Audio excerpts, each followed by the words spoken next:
Day 228 of Everyday Bible with Ada Ukabia.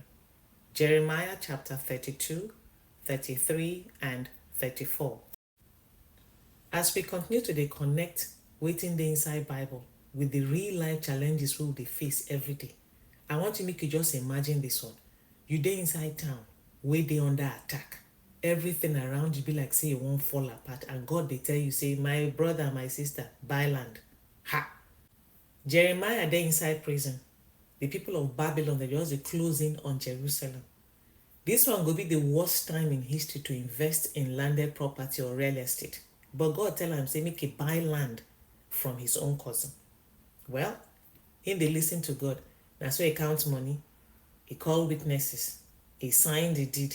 Then put seal on top. Then he can't say, make them go store him somewhere safely. Inside clay pot, I be guy. Now, wow, the ancient way of a secured vault have been a bank. Anyway, why God asked Jeremiah to do such a thing? Because God say houses, fields, and vineyards will again be bought in this land. You don't ever day in one particular situation where it make no sense to even get hope. Maybe you want to start a business, maybe you want to rebuild a broken relationship, or you apply for a job, and they just ridiculous. It don't make sense to even get hope at all for something will be like say they impossible. And just like Jeremiah, sometimes God they ask us make we make faith purchases. What think that one mean? Make you buy into something will look impossible because you get faith in God. As you read they go, reality comes certain. God through Jeremiah they tell the people say this city now go face hardship and loss. At the same time, they also tell, say, he go bring healing, he go cleanse the land, and he go bring forgiveness on the people.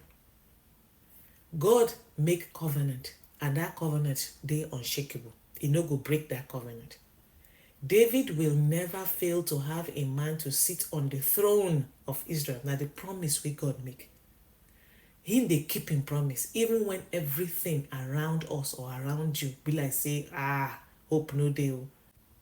Now the reminder we will need to fall back on every day of our lives. When would they think of how to pay rent, how to pay school fees, how to pay for that transportation, how to sort out that wahala out there for a relationship. Despite the judgment where they come, God still show how merciful him fit be towards King Zedekiah. He said he not go die by the sword, but in peace. And the people go mourn him with honor. Wow. We can also see another part of today's story where they remind me of how a particular tribe in Nigeria and then go do boy be apprenticeship for a certain period of time. Then the oga go release the apprentice, go pay him some money because he don't serve her. This one, now the law where then they remind the people in verse 14 of chapter 34 today. They are supposed to release their Hebrew slaves after 7 years. They were supposed to promise to keep to this law. But instead, after they don't release these people, they still take them back. Thank God they say, that's what I take do now for Egypt. He said that thing won't they do now slave, now I go do too now with the people of Babylon. Now for verse 18, God they warn them about the cost of breaking covenant. How serious it be when you go make promise before God and then you no keep that promise. It better make you no make that promise at all. Now exactly what they happen in most of our lives. We dey inside wahala now, so we go dey shout, we go do 20 days fasting, dry fasting. Now we go enter church before everybody. We go dey beg, we go dey cry. Lord help me this time. I will never do this again. But as soon as help comes, as soon as life come dey stable, as soon as everything come dey better for you, you just slip back into the old habits. You go just backslide. Faith no be just about trusting God's promises. Faith now about us keeping our own promise where we make God. My people, make we invest in hope. Make we believe in God's unbreakable word, and make we honor our commitments. You fit there for a season where hope feel like saying a foolish idea. Remember that God told Jeremiah, make it buy land in a war zone.